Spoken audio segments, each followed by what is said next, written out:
Hi, Dave.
Hey, Jeff.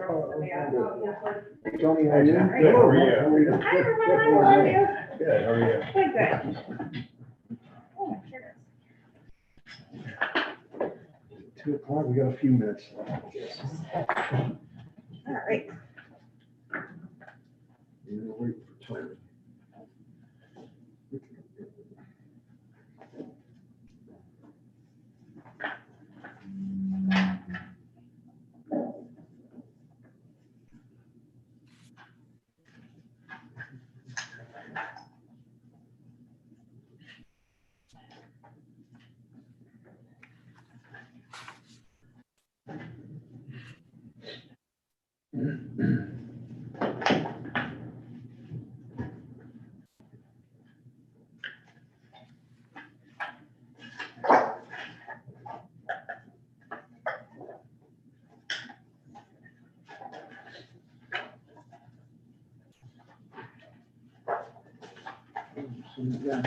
Hello, Tony. Hey, everyone.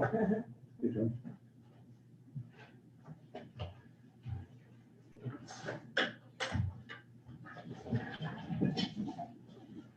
Okay, thank you, everyone, for attending this afternoon. I appreciate you coming down, and we'll start with the Pledge of Allegiance. Ina, Joe, you're there too, correct?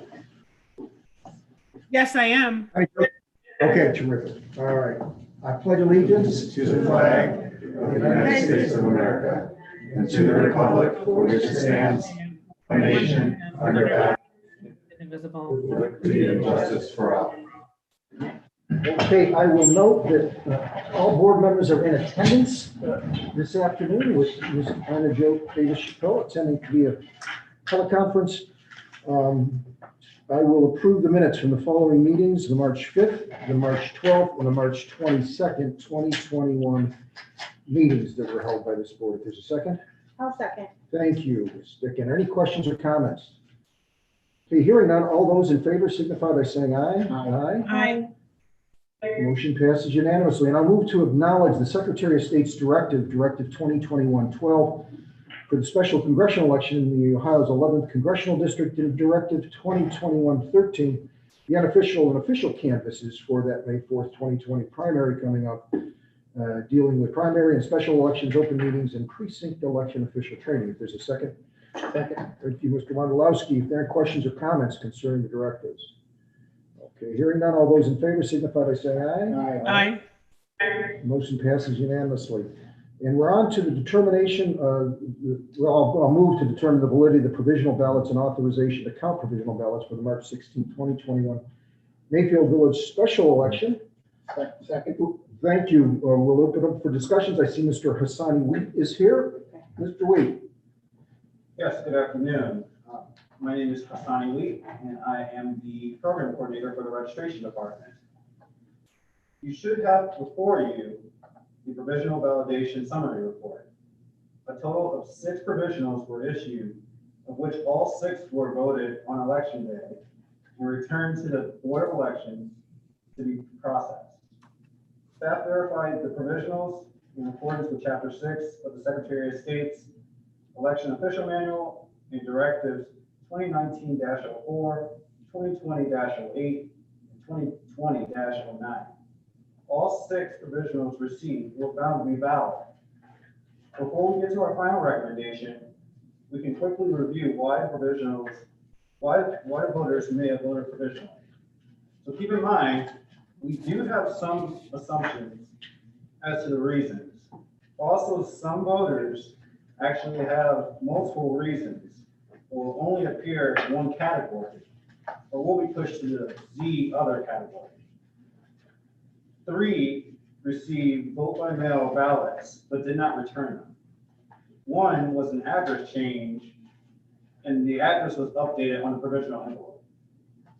There were 2 that fell under the category of Z others, which may include voters who did not bring proper identification to the polls, voters who were not found in the poll book, and voters who did not readily fit into one of the above categories. We do know that out of the 2, 1 had a name change, and the other could have been for multiple reasons. So the registration department is recommending that all 6 provisional envelopes be approved for opening. Thank you, Hassani, for that summary. Is there any questions for Mr. Wheat? Okay, hearing none, all those in favor of the motion signify by saying aye. Aye. Aye. Motion passes unanimously. Well, now we'll, thank you, Mr. Wheat, appreciate it. I will move to acknowledge the appointment to elected office of Chanel Elston to the South Euclid City Council as a member at large. If there's a second. Second. Thank you, Mr. Wondolowski. Any question or comment? Hearing none, all those in favor signify by saying aye. Aye. Motion passes unanimously, and I will move to acknowledge the candidate withdrawal from the May 4th, 2021 primary election, Mr. Anthony Alexander of the Berea Council at large, nonpartisan race. If there's a second. Second. Thank you, Mr. Wondolowski. Any question or comment? Hearing none, all those in favor signify by saying aye. Aye. Aye. Thank you. Motion passes unanimously. Oh, sorry. And then I will certification of the candidates for the November 2nd, 2021 general election in lieu of the May 4th general or primary election. That would be for the city of Berea as a result of the withdrawal. There's a second. Second. Thank you. Any question or comment?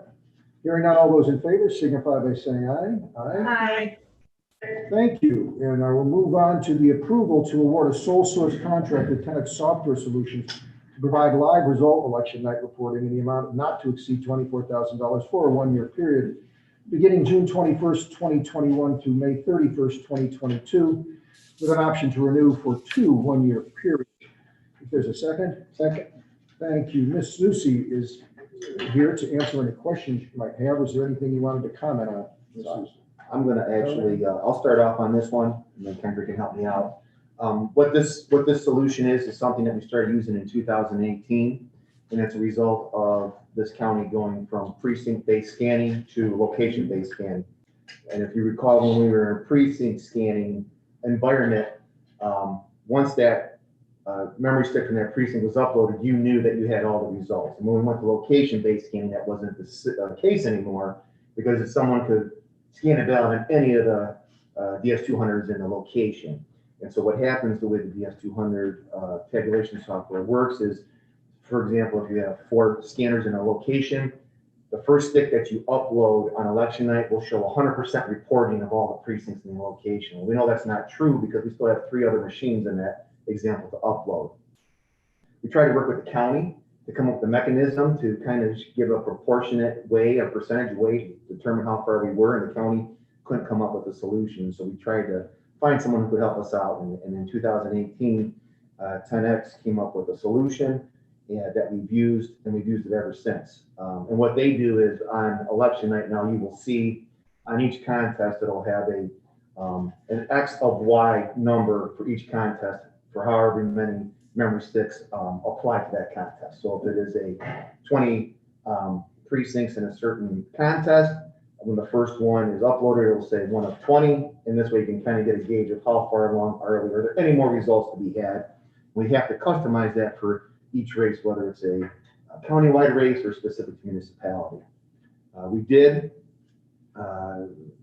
put out a notice of our intent to award this contract, and if anyone thought that they could provide a solution to help us out, to let us know, and no one responded to that. So with that, this is where this comes before you today. We have reviewed this with the county's technical assistance committee, and they found before and continue to find that the software is good for us to use. We have some additional security requirements we put into this contract. It is for 1 year with the option to renew for 2 additional times if we so choose.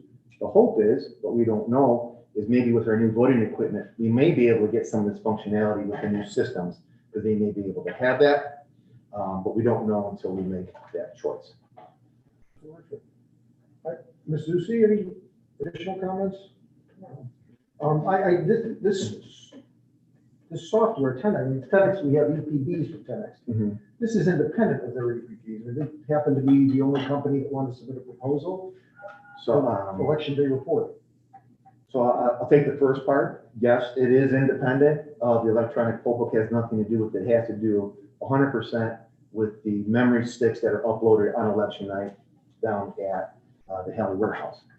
As far as the solution that they're providing, again, we in the past have solicited for participants. These were the only individuals who submitted something, and so with that, we again published this time our intent to award this contract on a sole source basis, and if anyone wanted to provide a solution, they would let us know. They didn't do that. And we're required under the SOS's directives for election day reporting, correct? Are we required to have that up there on the computers? Well, you have, obviously, yes, you do have to report your results. We don't have to report the portion of sticks that we have, but that's something that previously this board had asked for, because again, when we went from precinct to poll location, they wanted to have an idea how much was still outstanding. And this is the tool that gives us that, how much is outstanding. Do they provide this to any other counties, if you know? I do know, just in the conversation that we just had with Warren County, they purchased the same solution. So I know they have it for sure. Thank you. I have no other questions. Any other questions? Okay, hearing none. All those in favor of the motion signify by saying aye. Aye. Aye. Motion passes unanimously, and we also, I will move to approve the vouchers that are set forth in our agenda today, if there's a second. Second. Thank you, Mr. Wondolowski.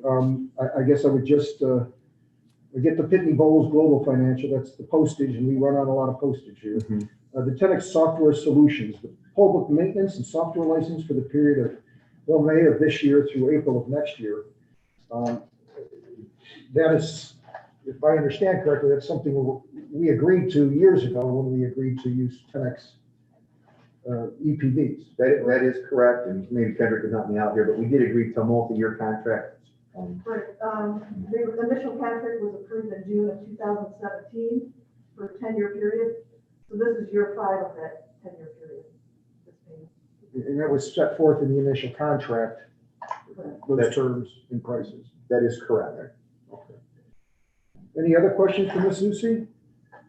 or Mr. Parlotti? Is that done at a specific time of the year or throughout the year?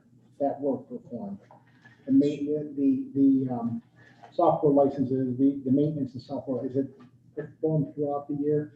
So the licensing is like the Apple One licensing time a year? to use, right, so it covers all elections within that. And then the maintenance, that's ongoing throughout the year, so as different, maybe we need some programming changes or something comes down, we will work with 10X and then they go ahead and they make those modifications to the software, and then that's not billable separate, it's covered underneath this. Thank you. We haven't had much maintenance issues with the EPDs, is that correct? I would say, well, what we do is, we've had changes to the way the system has worked, and a lot of them are changes that we initiate because, like, for example, the 3 buttons on the main page, well, let's change the wording of what they are and what they stand for, because when we originally got them, the one was for provisional, so we don't do that. We changed it to something else. So we do, I would say on an annual basis, we probably make some kind of modification as we get better and better at what we do. We're like, hey, this would make our job easier. But the equipment's performing okay. Oh, the equipment, Right. yes, yes, it is. Okay. Thank you. Any other questions or comments? All right, and we need to take a vote on approval, right, for the vouchers? All those in favor of approving the vouchers set forth in the agenda signify by saying aye. Aye. Aye. Thank you. Motion passes unanimously. Why don't you tee up your approval of the personnel agenda, Mr. Maloney? Sure. So there's 2 items. The first item is just a return of an employee from an unpaid leave of absence that she had been out from. And so that brings her back into the ballot department, which is good. We're happy to have her back. And the second is, you may recall at the beginning of this year, or the end of December, I had come and asked for an extension of this Families First Coronavirus Act. It's what was in place for all of 2020, and it dealt with basically, it gave employees 80 hours of leave time if they had a COVID related absence. And that expired December 31st.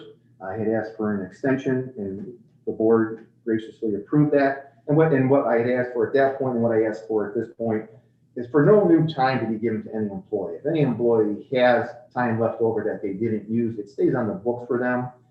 And what I'm asking is if we can have this extended just 1 more month for the month of April. And in part, now that actually as of yesterday, the state has opened up the ability for anyone 16 and above to get a COVID vaccination.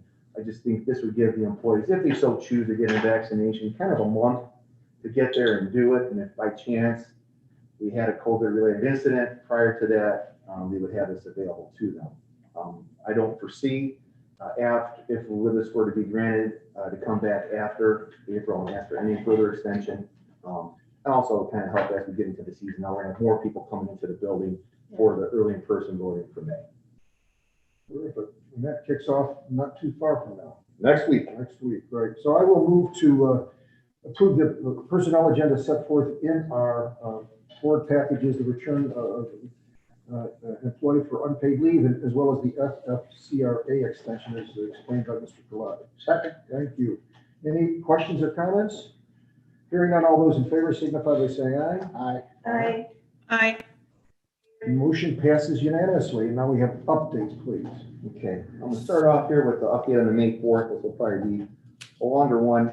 And that's just because next Monday, April 5th, is the close of registration, 9 o'clock on the 5th. We will have at least 2 staff here for that. And then the following day, Tuesday, April 6th, is the opening of absentee, meaning both early in-person voting as well as vote by mail. The voting hours for week 1 are 8 to 5. No weekend at that point. As far as vote by mail, through yesterday, we have received 712 vote by mail applications that will get those ready for mailing next week. But I believe that the voter information guide has hit households because over the weekend and through yesterday, we have collectively received 3,000 requests for people, for us to send them an application to vote by mail. So we'll get those out in the mail today and tomorrow. We have 56 polling locations that are locked in across 11 municipalities that we have. Of the poll workers that we're looking for, we have 675 of the 952 workers hired. So that's 71%. So we are continuing to hire, putting on social media and having. Excuse me, Dirk, is that in addition, the 900, did you say you're looking for, does that include the backups? The 952, I think, gets us, yes, it does. That gets us the 4 per precinct, and we have 196 precincts, plus some sanitation workers, so that, and plus some backups. Thank you. So not going as smoothly as we would want. And I was at a conference last, OAO conference, and it's kind of happened around the state. So some of the excitement of working in the presidential is definitely gone. And an overall reduction in pay kind of across the state as the CARES dollars aren't there. Us as well as other counties are seeing a little bit of a hit in people being interested. But we're gonna find them. We'll be successful. One positive is that the Secretary of State's office and working with the Ohio Supreme Court did get the attorneys program again, and I'm going to call it the easy version, where if they just go to any training, they get the CLE credits versus the very first time we did it when we had to do the whole big submission. So that will help. And staff has already reached out to all the attorneys to try to get them locked in. We will, but as a precautionary measure, I forgot to have it on today's meeting, so we'll have it on April 5th. It's kind of that standard language that we're doing now for not to have less than 2 poll workers in the precinct, with the goal being 4, but we have that as the election official manual allows us. So that will be on on Monday's agenda. Also, for the first, on a bigger scale, we'll be pushing out the electronic timesheets for poll workers. So they'll use that when they're at the polls on election day to sign in. We're kind of excited about that because that'll be what we believe a much more accurate timesheet for them versus now we cut the paper on Thursday and everything that happens over the weekend isn't captured. We still will have to produce the paper though, because we want to back up, because we just need to be prepared. So we'll have both things there. Which then should really increase the turnaround time of processing payroll. It should be a pretty fast process. The ballot staff have started the logic and accuracy testing of the voting, election day voting equipment. So that is going well. Yesterday, staff had a call with the post office. We always have and continue to have a regular phone call with them. One of the things that we really wanted to hone in on was the timeliness of mail ballot delivery. I think we had pretty good service in November, but since then you hear stories of people still getting Christmas cards today from before. And so we made that aware, we made the post office aware of those concerns, and what they are doing is similar to before. Ballots have special tagging and coding that go on all the mail trays at the post office. That will be in place. That mail is kept in a separate spot in the post office down here on Orange Avenue, and it's treated as priority mail, meaning that it jumps the line in front of first class regular mail and everything. So that is the first push. They told us that they believe, based on it not being a countywide election, that we should get 1 to 3 day mail delivery on ballots going out. So same thing once it returns back into their system for them to get it to us. This Friday is the public test of the voting equipment. That's the standard that we do before each election. Community outreach. There are 11 municipalities in the election. By the end of the day on Friday, community outreach will have visited all 11 communities at a library in each of those communities for voter education. So that's been going well with them. We are planning, again, for this election like we were in November, to partner with the County Emergency Management Agency, and we'll have part of our call center down at their emergency command center. To kind of recap what the benefit of that last time was, in that room, you had representatives from utility companies, you had a representative from the sheriff's office, county emergency management, public works, all those things right at your fingertips. So we'll be doing that again for May's election, and then probably for the rest of them for this year. So they've been really good to us in working like that. So that's the main things for May.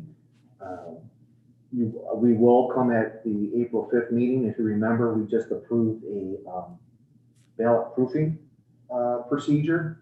And so at next meetings, we'll be acknowledging that the ballots were, in fact, they're correct, accurate, and proofed according to the procedures that were approved by the board. So you will see that at Monday's meeting. Any questions for me before I go into August? Okay. And just keep us updated, when we meet on the 5th on the poll workers. Sure. If you could. Thank you. Most definitely. Pulling you out of retirement. August 3rd, just a few things on this one. That is 11th congressional primary election, which now we have that in place. So for Cuyahoga County, as far as we're concerned, 529 precincts. As of now, 161 polling locations, but as we actually reach out to them now to see if we can lock them in, we'll see how that number changes. Hopefully not too much. It hits on 27 or partially in 27 municipalities here in Cuyahoga, make up that 11th congressional. The partisan candidate filing deadline is May 5th. And that's even people from Summit County that come up and file with us. It's only 50 signatures, so it's not a lot, but still, you gotta have them. So we'll have that. Then there is a write-in deadline on May 24th. So we'll be looking to that. And then already, it'll be here before we know it, June 18th is when Uwakava opens and registration closes on July 6th. So I'm thankful that absentee opens after the 4th of July. That was a close one. So that's, as far as August, that's kind of all I have for today. That's just the main thing at this point is the May 5th filing deadline for those partisan candidates. And so we'll have that. Next thing, Tony's going to hit on this. This is new voting equipment acquisition. Please, Mr. Kelly. Yes, good afternoon. Just a brief update. As part of our voting equipment selection process, the Equipment Selection Committee has been conducting Zoom calls with counties that have gone through the acquisition process and are currently using each of the three vendors, My Ballot, ES&S, and HART. On March 18th, we were joined by Chairman Hastings and Board Member Chappelle as we conducted Zoom calls with three key Ohio counties. They were Hamilton County, Warren County, and Lorraine County. You were all emailed a summary of and the responses from the various questions that the vendors received or the counties received that day. Generally, we have found these county Zoom calls to be extremely insightful. The vendors can promise high levels of customer service and support, but only the counties can truly attest to how well the vendors actually deliver. Hearing about the other counties' evaluation process gives me confidence in the steps that we have taken thus far. The counties included helpful details about their purchase process. They shared timelines and staffing regarding the initial steps of receiving and unpacking the voting equipment, acceptance testing, AV&V, and so forth. Plus, they gave insights regarding the rollout and the training of the election officials and public reaction and things like that. And also, they gave us some insights as far as how the equipment has performed since they purchased it and through the presidential election as well. So we've concluded 7 out of the 8 Zoom calls. We have one more that we are trying to schedule with the final county. Our next step after we complete this will be we're going to be contacting each of the vendors to get updates as far as their pending EAC and Ohio certifications, just to see how far along they are in that process. Let me interject. So the subcommittee, yourself and I and Joe, we'll schedule around your schedules, these calls with each of the 3 vendors to see, they promise you the world. So we want to see, are they delivering on what they're going to be bringing to the testing lab, to the federal, and then eventually on to the Ohio Voting Machine Examiners Board. So this will be an opportunity to to get that update from them, plus ask any other questions we may have of the vendor. So I would like the subcommittee to participate on those calls if it could deem appropriate. So I just. Happy to participate. You would mention 7. You know, I attended 3, then I attended 1, a security summit that we had that involved the 3 vendors publicly and privately. What were the other 3? We, I was gonna say, so we saved the 3 big ones for that's the ones I attended along with Ina, Joe, and yourself. There were some smaller counties, so there was a first one to make sure that, while important, definitely a smaller county to kind of see how that flow went. And they did talk to a couple to try to be equal, talk to a couple for each. So, but like Clark County, much smaller, and some other ones like that. So that's what. Did we keep minutes of those for me? we did, and we have. Did you send those out to the board too? I haven't read through the minutes you sent out. Rebecca did the other day, but I find them very useful and very complete.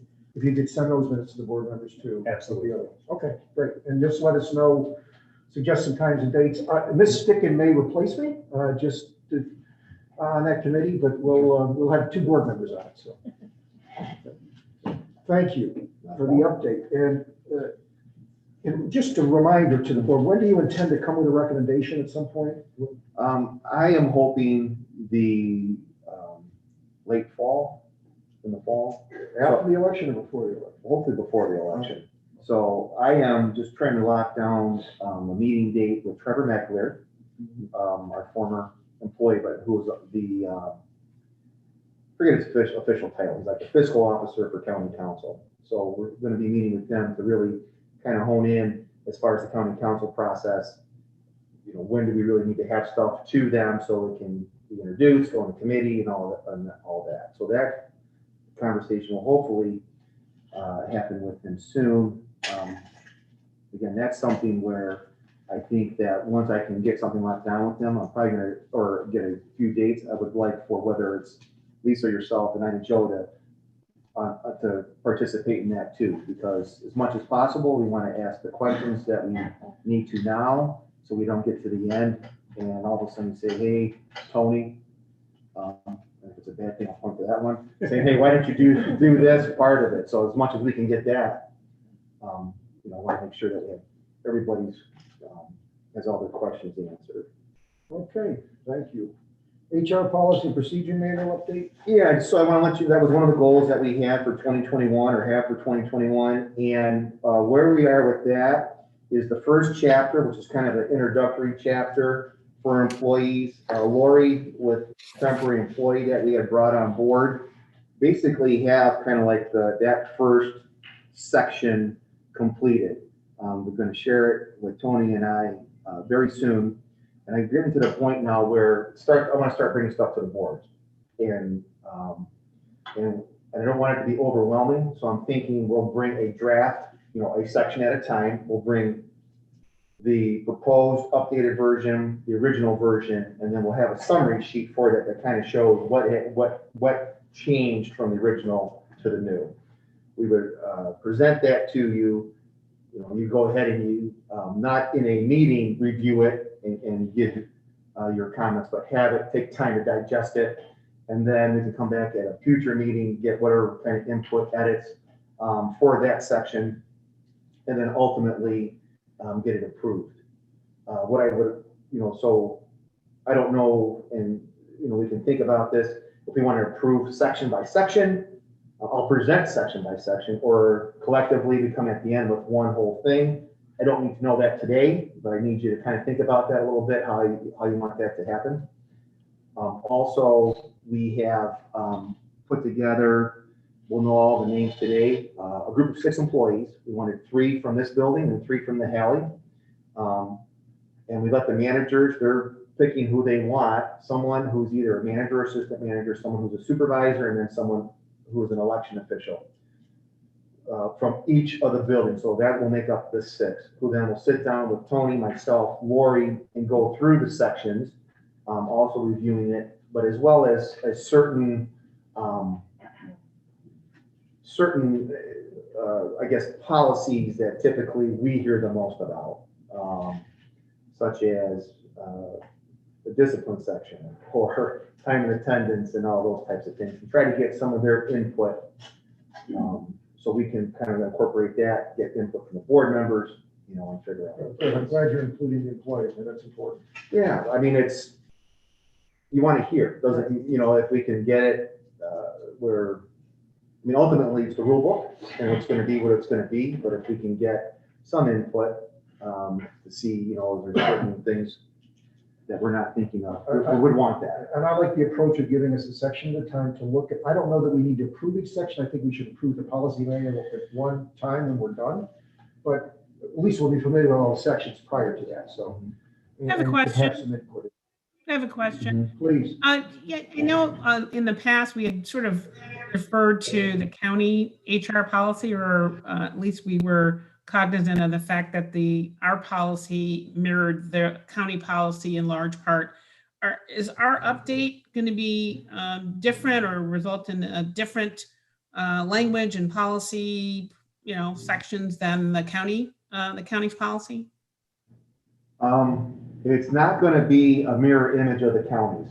And it hasn't been for a while now because they've updated theirs several times, we haven't. But what Lori is looking at is the current county manual. She's looking actually at the prosecutor's office manual, as well as the election official manual, and researching federal statutes and standards. So it will, the county policy is one of the primary resources that she and her team are looking at in drafting this updated model. Thank you.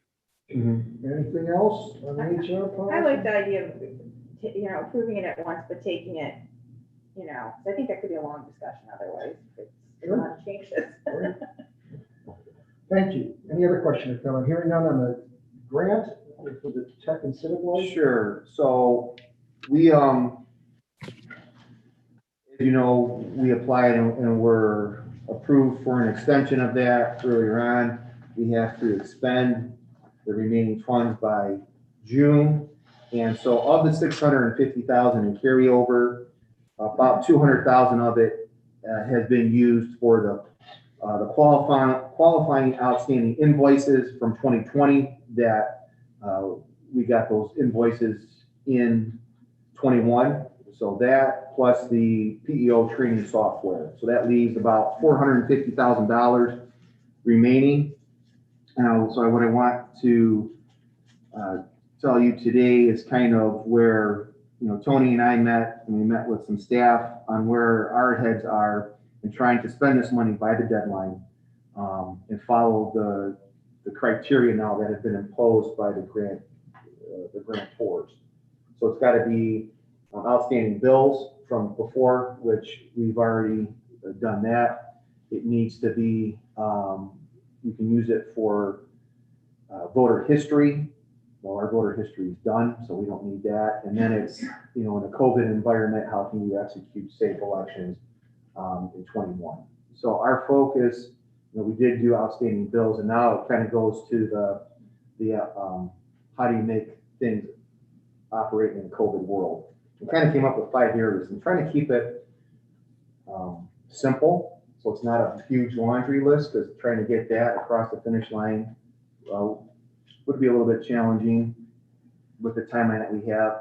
And also looking to trying to focus on what are these large ticket items that really I can't count on the county administration to give us an additional appropriation or increase our appropriation in our upcoming budget, especially as they always ask for reduction of budget. So that was kind of the mindset that we did. How do we improve efficiencies, buy physical equipment that not only do we get a benefit in 21, but we get it going on into the future, and as well as help with COVID, because we will have less staff that we need to bring in for certain functions, and with increased volume, like in vote by mail, it will help to account for that.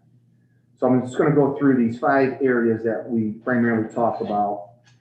The first is the Agilis machine that we obtained last year, and that is the Agilis is the machine that we put the vote by mail identification envelopes onto. It goes through and it does a sort of them, as well as it takes a picture of the envelope. So we have that, so staff can now more easily view the face of the envelope against the registration database information to speed up that process of the ballot return process. So we can do more with less people. That directly relates to like the Track My Ballot tool. When this process is complete, that's kind of when we have information for people to go to the website and see the Track My Ballot. We currently have, you have the helm, the main machine, and then what you can do with this machine is you can continue to add output trays that helps with your sort. So right now we have 20 pockets. So when the mail whips through, we can have a sort criteria of 20. And then what we have to do is we take all the efforts sorted in that first run, we take everything off, then we continue to run again and again, and whittle it down, whittle it down. And so we do about 9 to 10 passes on something to get to where we need to.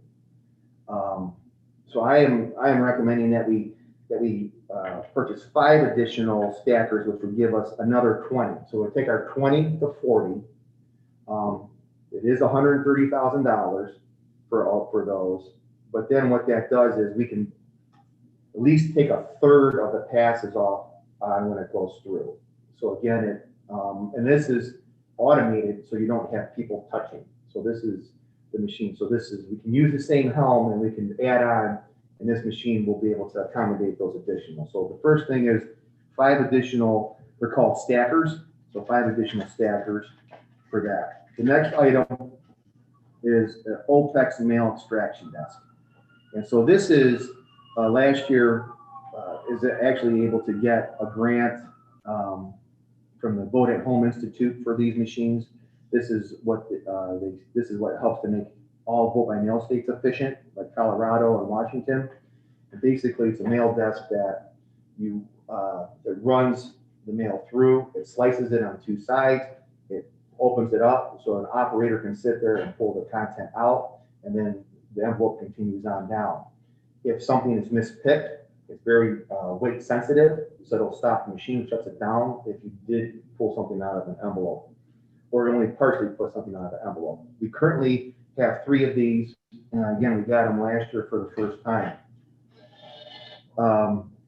This is Brian Cleary's most favorite piece of equipment that we have, and he has found ways that if we have more, we can even improve operations, but you basically have a bipartisan team operating this machine, and what that one bipartisan team can do equates to like a whole, I don't know, what was it, 6 or 8 employees probably, so you cut it down quite a bit. I'd like to get 6 of them. We have 3 right now? We have 3. That would be $210,000 for the 6 machines. Again, this machine, these pay for themselves over time by not having the labor in there to do these things. The next item is movable wall partitions on the 5th floor of Cali. It's about $10,000 for the partitions that we would get. It's to be able to divide up the work floor so you can, as you're trying to establish work zones that are socially distant, you can kind of block off this operation happens here, this operation happens there. They're not permanent because if you've seen the 5th floor, it's the same as the 2nd, it's just wide open. So this gives us these temporary partition walls on wheels that we can move. We have 1 or 2 of these on the 2nd floor that have been helpful that we got for the first time last year. Also, as we come up on multiple elections with crossover, we can also kind of help to define clearer zones of these people are working on the August election, these people are working on the September election, and try to keep things segregated because it's going to get real busy with a lot of different elections all at one time. So that's the 3rd thing. The 4th item is for this building on the 2nd floor, it's cubicles. So we have approximately 30 permanent employees who are stationed on the 2nd floor. It's probably our biggest group of permanent employees where they're congregated, and then we influx that with temporary employees. Now, it's not the biggest operation overall. That is what happens on the 5th floor, but again, it's permanent, it's there. That floor right now is why we do have temporary barriers up to try to keep all the employees safe. What would be optimal, there's a lot of wasted space on the floor. If you get cubicles in there, what you can do is you can more maximize the space.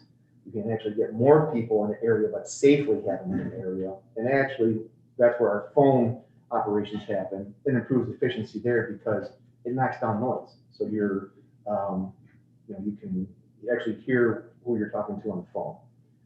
Additionally, that would come with the different storage that we would need to make that floor work. So we think it's approximately $80,000 for the cubicles and the storage for that floor.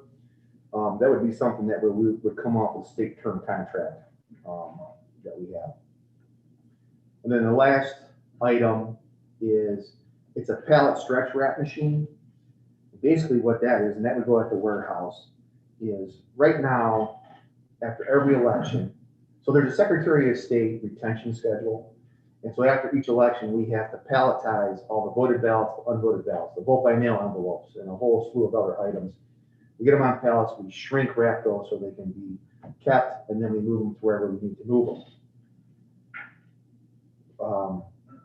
So for example, in 2020, we had just over, I think, 200 pallets of material that we had to wrap. To make these machines where basically you just wheel the pallet onto it, it spins, and then kind of like an arm goes up and down, shrink with the, I'm gonna call it saran wrap, for lack of a better term, to wrap it up. Because of the volume that we do, one, I think that machine, well, one, again, faster, less staff needed to do it, and it's something that we use every election. I think that's for about $10,000. You can get a pretty nice machine for that. So you have to go out to bid for all these, correct? Well, the pallet stretch machine, yes. The cubicles, because those would be on state term contract, we can just purchase off the state term, because the state goes out and does all the pre-bid, so we're allowed to do that. And the wall partitions would also probably come off the state term contract. Usually that's with a cubicle company. Like a local one here is Ohio Desk. They do a lot of stuff in this area. The OPEX machine, we would put out for that specific model, and we would see what came in. Now, we did do that last year, and what happened is the manufacturer submitted the best bid, and the other people were resellers. Well, the reseller didn't get it for a better price, so I would anticipate that we'd probably end up buying right from the. How much was it? They're $35,000 a piece, so it's $210 for the 6 of them. So it brings me up to these machines, they have to be maintained, they warranted, I mean, how are we gonna pay for that going forward? How much is the maintenance guy? So the maintenance, I know the OPEX is about, I think it's like $1,500 per machine. So that is something that I would have to ask county council for, but I think I have a much better chance of them approving the $10,000 to $15,000 in maintenance, annual maintenance, than actually trying to buy all the equipment. So that's something you're gonna explore. You don't wanna get the equipment and then not have the money. Yeah, and I can have, and Kendra and I talked about this, and that's something that we should be able to get. And then as far as the Agilus output, that's a single source, because that is their piece of equipment. You can't add on to that. There's not like a generic output stacker. You have to buy the Runback is the name of the company. You have to buy the Runback machine. So finally, with the movable walls up there on the 5th, I get it, but I mean, part of the attractiveness of being wide open is it's wide open, and you can see everybody working, open up envelopes, and you know what I mean? So but I understand too, on certain occasions, you may want to break it out because someone's working on one election, but for example, election now, you see people open up absentees, you see them processing it, and it's very transparent. And if you put a bunch of walls up, I'm just concerned about reception. So those walls wouldn't be on the 2nd floor. So like election night, right? Exactly. So 5th floor where they're doing that.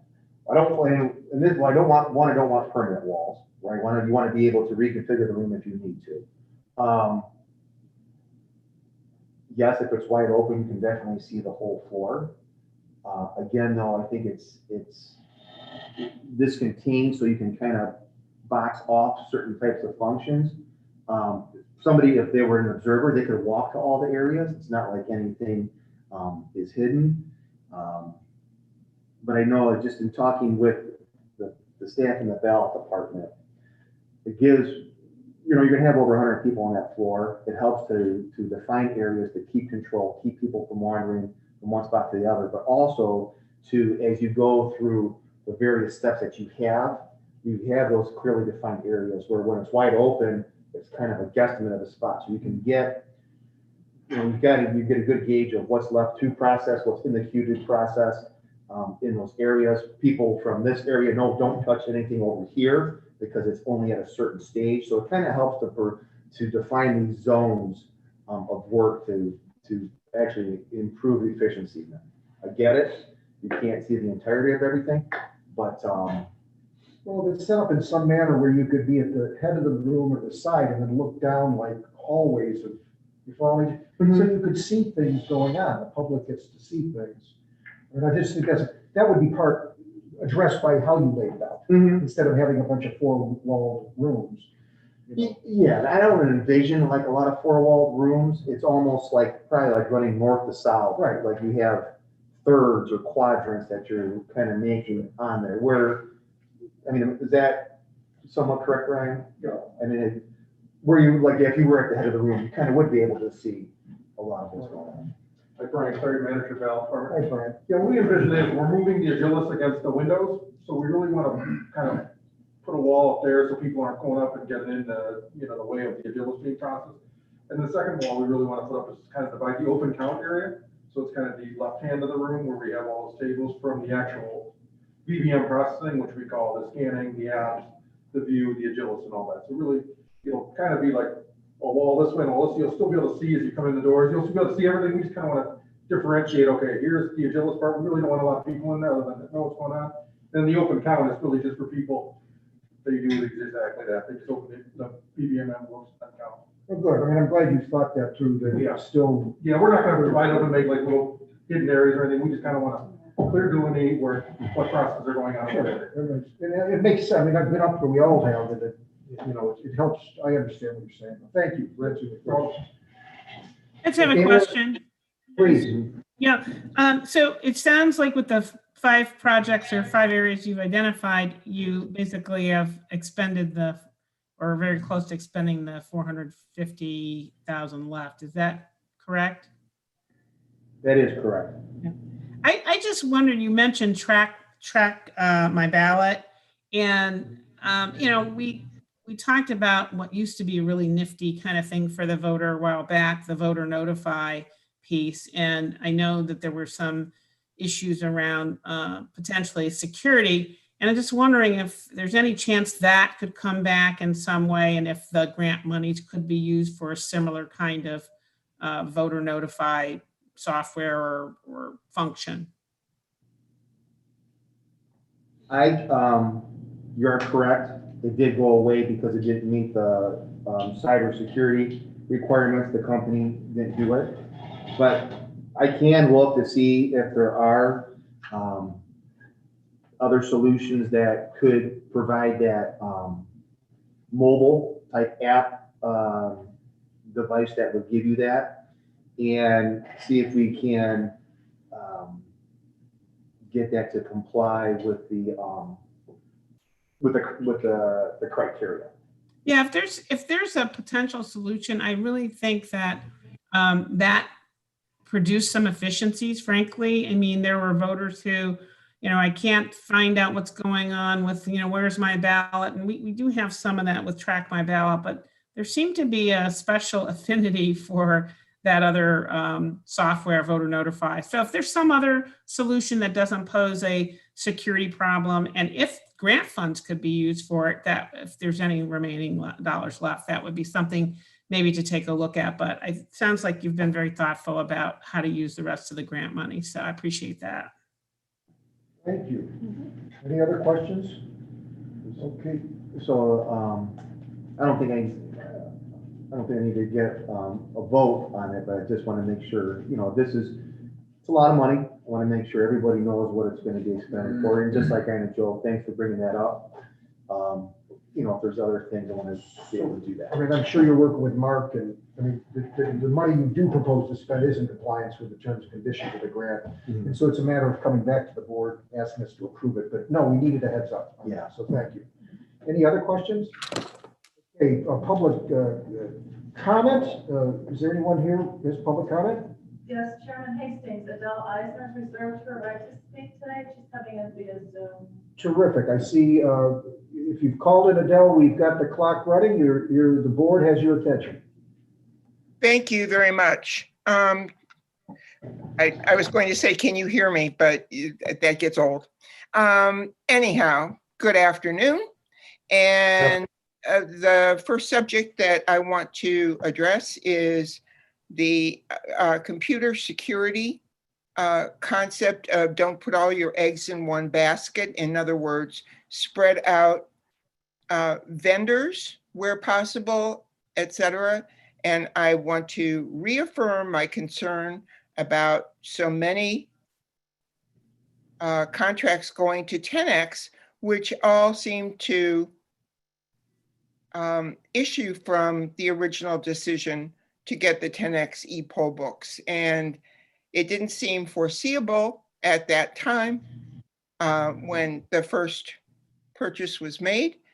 But then the contract, or the lack of contract, the ability to use 10X for election night reporting emanated from that. And now we have Force for the poll workers and University for poll worker training. And now another contract was approved today. And we have Ames for inventory, which I already wrote to the board about, saying that it seems like a lot of those decisions have been made by either skewing especially with the Ames product, skewing the qualifications to something that 10X could offer. So I think that, especially when going through, I think that those contracts need greater scrutiny, and it seems questionable to keep on approving them as sole source when there apparently are other vendors who could offer the same kinds of product. The second subject and last subject is sunshine law. And I was kind of concerned that there were no recordings of the post executive session from the 3/22 meeting. And I don't know if decisions were made in executive session, which of course sunshine law prohibits. But there has been no verbalization of public consideration of what was discussed but not decided in the executive session. So as always, I'm concerned about public openness, sunshine law. Thank you. Thank you, Adele, for your comments, appreciate it. Anyone else? If there's no one, I do have one more thing. Anybody, any other public comment? Nothing. Okay, thank you. Yes, Mr. Lodge. This wasn't under new business, but I want to make you aware of the ballot printing contract. So that will be at our next board meeting on April 5th. Today, we will email out to you the contract that staff with Assistant Prosecutor Musson worked on for your review. We bid that. We only received one bid. It was from Midwest Direct. They will be present at the meeting on Monday if anyone has any questions for the vendor. Kendra put together a cover letter that compares, tries to get an apples to apples comparison from the previous contract to where it is now. Because it's not just overall cost. What she had to do was because of the different types of elections, like we have the special congressional and we have the Cleveland mayoral, was in this one but not last one. She tried to get the pricing for the different types of ballots, vote by mail, election day, and apply the quantities to try to get it as apples to apples to see where we stand. Actually, the price on most things came down from the previous. But, so that is, it is a bigger contract. We will email it out today along again with the summary that Kendra had. This way we have some time to look at it, and we'll want to bring that up then for. I'm interested in knowing how many vendors they're gonna be servicing, you know, county boards. I mean, that was a big surprise, I think, for most of the board members, that they were doing dozens of, so if you could find that information out. Sure. Appreciate it. Yeah, and I will, and just as they did, they've reduced. So what they've done is they have these inserter machines, and that's what the vote by mail system does. So they've limited themselves to 6 counties because they have 6 machines. So every county has their own machine. Find out what counties. Sure. We'll do. Yes, please. Tony, those are, you know, continue to hear accusations at these meetings based on the, you know, that's the second time on the Ames contract. Can you provide a summary for the board? I hate to put you through that, but I'm a little tired of the accusations. And also, Mark, could you review the minutes of that last meeting? And there was no decisions made in executive session, that I do know. And just, do we need to pull the recording and let's get that out to Ms. Eisner? Well, I don't know that there was a recording. I'll check when we came back out. Well, then let's get the minutes. We have the minutes. Yeah, let's get the minutes back, but, you know, this is getting a little bit old, and I'd like to address it, because we could continue to ignore it, and accusations continue to come our way, and I do think we need to respond. No, you're correct. I mean, there are no decisions were made in executive session. We're not permitted to do that. We came out of executive session, a motion was made, a vote was taken, and the minutes actually. Well, the integrity of the board is constantly in question, at least with someone, and I would like to at least address it, because it's wearing thin on me. We can send them, the minutes. We'll make sure those minutes are Good. set. No, thank you. And you I just want to, I appreciate that follow-up, because I was going to make the same request. The only other request I have relative to Midwest is, can you provide the information but as to what counties, I understand some counties moved their business. I'm just curious as to what they're doing to replace the service. And, you know, if you could, I think you reported out on that once before, but if you could just, as part of your report out to us about it, just refresh our recollection about what those, I think there were smaller counties, but what they have done in terms of replacement services. Thank you. I think Lorraine was one of them, so. And what was the first comment, David, was about? The Ames contract that was allegedly skewered to, Oh, for to Tenex. give Tenex the. I see, yeah. Thank you. Any other questions from the board? All right, nothing from the public. Then I will move to adjourn. 6 days from now, we'll be coming back. Is it second? Second. Thank you. All in favor? Aye. Thank you for all. Have a wonderful rest of the week, everybody. Appreciate Thank it. you. Thank Bye-bye. you. So how do you doing? Good, how are you doing? Good.